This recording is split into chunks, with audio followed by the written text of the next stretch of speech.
পরে করব, আগে দেখি ছেলেটা আবার কেন ডাকছে। দাঁড়া বুড়ি, এবার দেখাচ্ছি তোর মজা।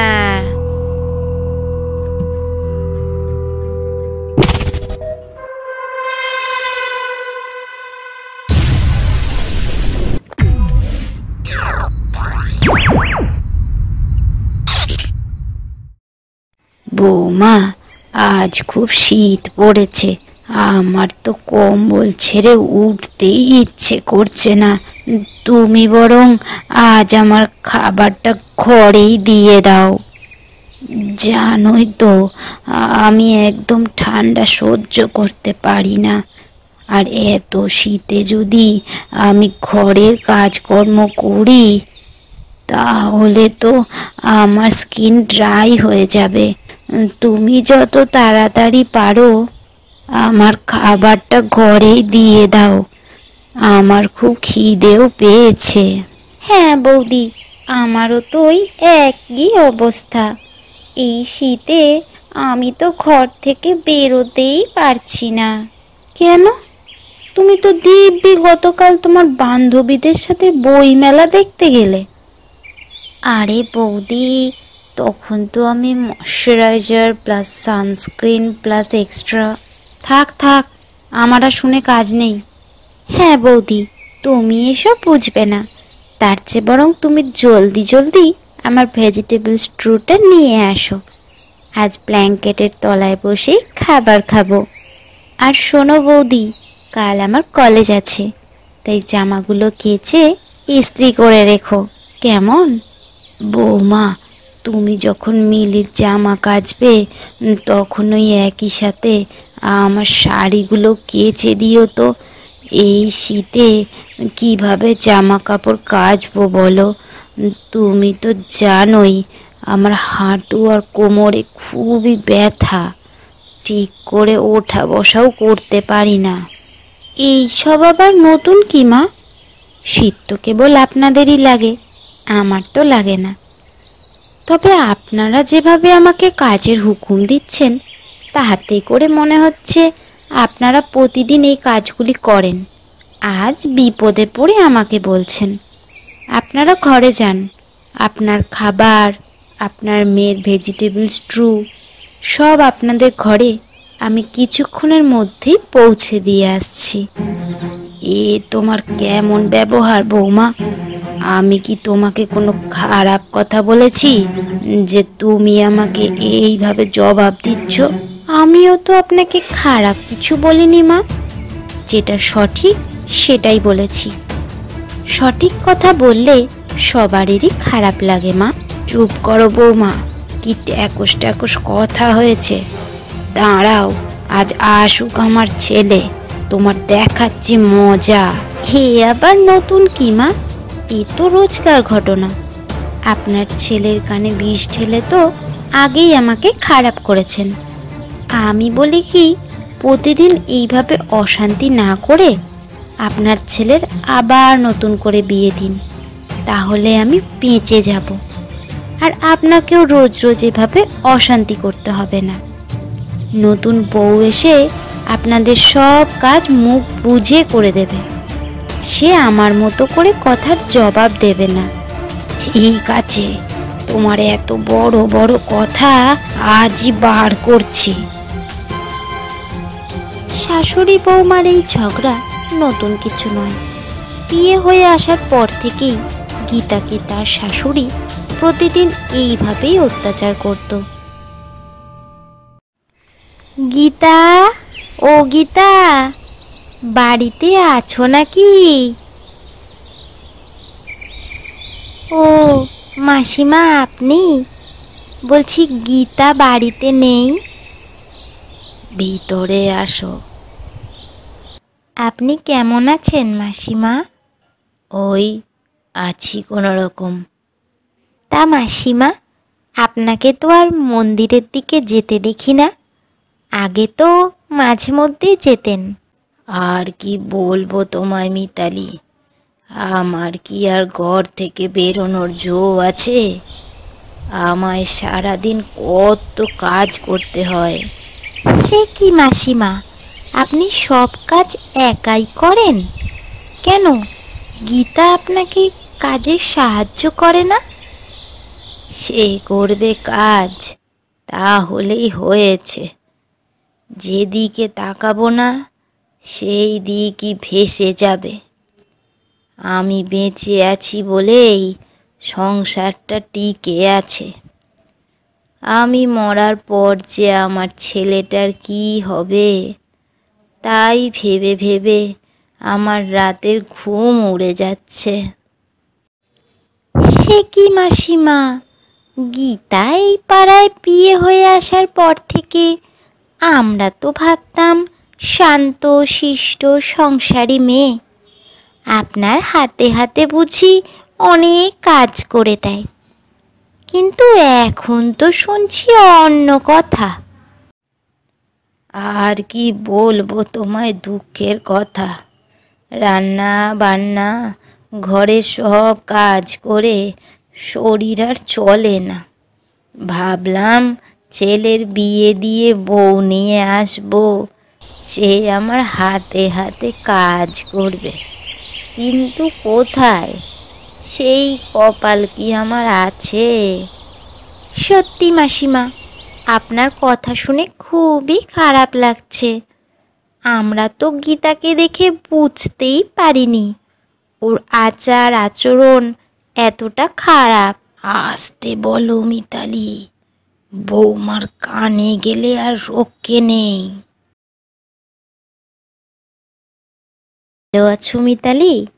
এই নাও, একটু চার স্ন্যাক্স এনেছি তোমার জন্য, খেয়ে নাও। আর ডিনারে আজ ফ্রাইড রাইস আর চিলি চিকেন করব। তুমি কিন্তু রাত্রে খেয়ে যাবে, কেমন? সে কি গীতা, তুমি রান্না করতে জানো? তাও আবার ফ্রাইড রাইস চিলি চিকেনের মতো রান্না? হ্যাঁ, কেন পারবো না? বিয়ের আগে তো বেশিরভাগ রান্না আমিই করতাম। আর এই ধরনের খাবার আমার ভাই দাদারা অনেক পছন্দ করত। সেই জন্যই বলছি মিতালি, তুমি না খেয়ে যেও না। আজ আমার হাতের রান্না খেয়ে তারপর যাবে।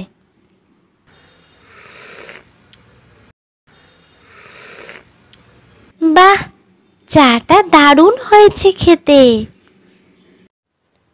তুমি বসো মিতালি, আমি রান্নাঘরে গিয়ে রাত্রের খাবারের জোগাড় করছি। চলো, আমিও যাচ্ছি তোমার সাথে। তোমার কাছ থেকে চিলি চিকেনের রেসিপিটা দেখব। আমি চিলি চিকেন বানাতে জানি না। আমার হাজব্যান্ড চিলি চিকেন খেতে খুবই ভালোবাসে। তোমার কাছ থেকে শিখে আমিও বাড়িতে বানাবো। বেশ, এসো আমার সাথে। এই বউটা তো আবার বৌমার সাথেই গেল। যাই, মিলিকে গিয়ে কথাটা জানাই। মিলি, এই মিলি, কি রে, ঘুমোচ্ছিস নাকি? এই মিলি। হ্যাঁ মা বলো, একটু ঘুম ঘুম আসছিল, তখনই তুমি ডাকলে। আরে ঘুমোবি পরে, এখন শোন, পাশের বাড়ির মিতালি এসেছে, তোর বৌদির সাথে রান্নাঘরে গেল। কি জানি আমাদের নামে কি কি বলছে। তোর দাদাও তো এখনো বাড়ি ফিরলো না। শোন না, তুই একটু রান্নাঘরের কাছে গিয়ে শোন না, ওরা কি আলোচনা করছে। কি, তুমি আমার কাঁচা ঘুম ভাঙিয়ে এখন বলছো আড়ি পাততে? আমি পারবো না, তুমি যাও। ওরা কি আলোচনা করছে শোনো গিয়ে। যত সব। আহ, রাগ করছিস কেন? তুই তো জানিস আমার কোমরে খুবই ব্যথা, বেশিক্ষণ এক জায়গায় দাঁড়িয়ে থাকতে পারি না। বাহ গীতা, তুমি তো খুব সহজেই বানিয়ে ফেললে চিলি চিকেন। হ্যাঁ, এইভাবে আমার মা আমাকে শিখিয়েছিলেন। তুমি তো দেখলে, এইবার তোমার হাজব্যান্ডকে রেঁধে খাইও। হ্যাঁ, নিশ্চয়ই। আর সাথে সাথে তোমাকেও নিমন্ত্রণ করে খাওয়াবো। গীতা, ও গীতা, আমাকে গামছাটা দাও তো, আমি হাত মুখ ধুয়ে নিই। বাবা রঞ্জন, তোর সাথে আমার কথা আছে। কি কথা মা? তোর বউ আজ আমার মুখে মুখে কথা বলেছে। বাড়িতে আসতে না আসতেই শুরু করলে? আজ নিশ্চয়ই আবার কিছু হয়েছে, তাই তো? আপনাকে এত তাড়াহুড়ো করতে হবে না মা। আপনার ছেলে তো এইমাত্রই এলো। আগে তাকে একটু বিশ্রাম নিতে দিন, তারপর না হয় যত ইচ্ছে নালিশ করবেন। দেখ দাদা, দেখ তোর বউয়ের কি চোপা হয়েছে, দেখ মার সাথে কিরকম ব্যবহার করছে। ঠিকই তো গীতা, এ তোমার কেমন ব্যবহার? তুমি আমার মায়ের সাথে এরকম ব্যবহার করছো? তোমার সাহস তো কম নয়। যাও, এক্ষুনি আমার বাড়ি থেকে বেরিয়ে যাও। এত কথার দরকার নেই। কি এমন কাজ করো তুমি, যার জন্য এত কথা শোনাও প্রত্যেককে? তুমি কি মনে করো তুমি একাই কাজ জানো? আমার বোন কোনো কাজ জানে না? তুমি না থাকলেও আমাদের সংসার ভালোই চলবে, আর তোমার প্রয়োজন নেই আমাদের।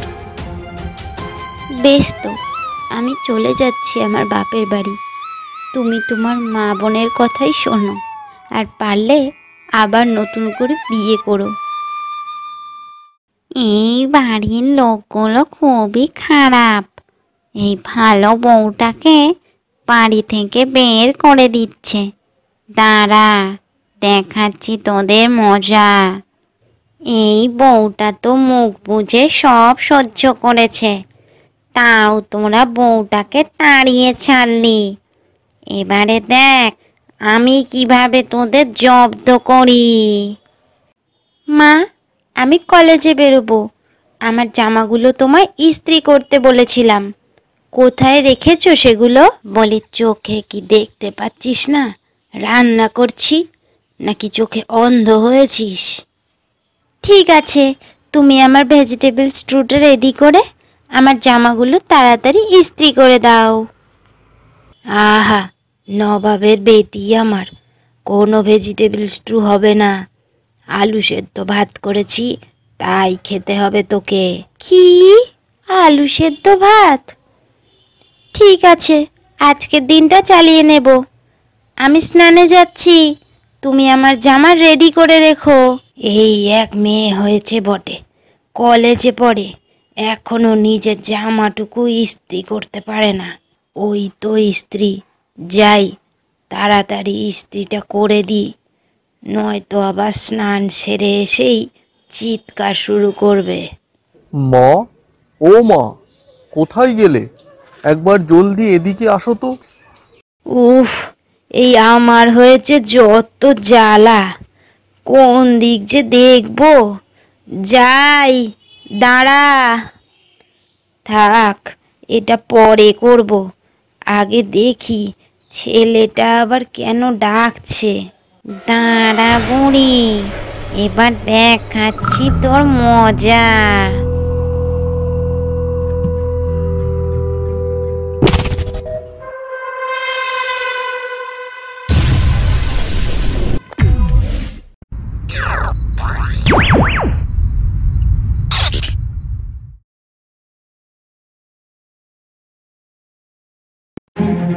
কোথা থেকে যেন পোড়া পোড়া গন্ধ আসছে। মা, এ কি? এ তো আমার জামা পড়ছে। আমি অনলাইনে এই জামাটা কিনেছিলাম, মাত্র একবারই পরেছি। আজ বিক্রমের সাথে প্রথম দেখা করতে যাচ্ছি, ভাবলাম এই জামাটাই পরে যাব, কিন্তু তার আগেই তো জামাটা পুড়ে গেল। ও মা, কোথায় তুমি? শিগগির আমার ঘরে এসো। কি হয়েছে কি? এত চিৎকার করছিস কেন? মনে হচ্ছে বাড়িতে ডাকাত পড়েছে। মা, তোমাকে একটা কাজ দিয়েছিলাম, সেটাও ঠিক করে করতে পারলে না। আমার এত দামি জামাটা তুমি পুড়িয়ে দিলে। বৌদি তো আমার কত জামা ইস্ত্রি করে দিত, কই কোনোদিনও বৌদি তো আমার জামা পুড়িয়ে ফেলেনি। কিন্তু আমি তো ইস্ত্রি অনই করিনি, তাহলে এমনটা হলো কিভাবে? মা, তুমি ইস্ত্রি চালাওনি তো, ভূতে করেছে এইসব। আমি সত্যি বলছি, আমি ইস্ত্রি চালু করিনি। কি জানি কি সব অদ্ভুতুরে কাণ্ড কারখানা ঘটছে বাড়িতে। বাড়ির লক্ষ্মীকে তাড়িয়ে দিলে বুঝি সংসারে এমন অদ্ভুতুরে কাণ্ড কারখানা শুরু হয়? মা, বৌদিকে ফিরিয়ে আনার ব্যবস্থা করো। এবার বৌদি এলে আমি বৌদিকে সব কাজে সাহায্য করব। হ্যাঁ, তুই ঠিকই বলেছিস। বৌমা একা হাতে ঘরের সব কাজ করত। আমরা কেউ তো কুটোটিও নাড়তাম না।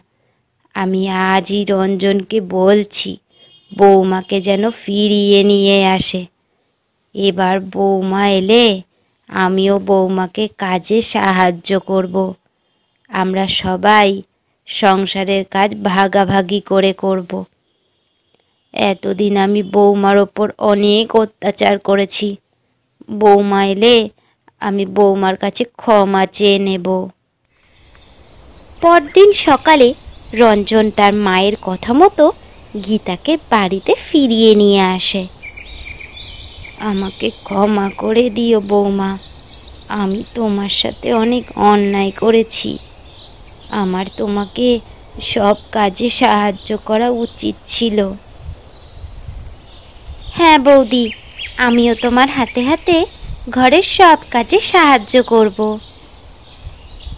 এরপর গীতা তার শ্বশুরবাড়িতে সুখে শান্তিতে সংসার করতে লাগলো।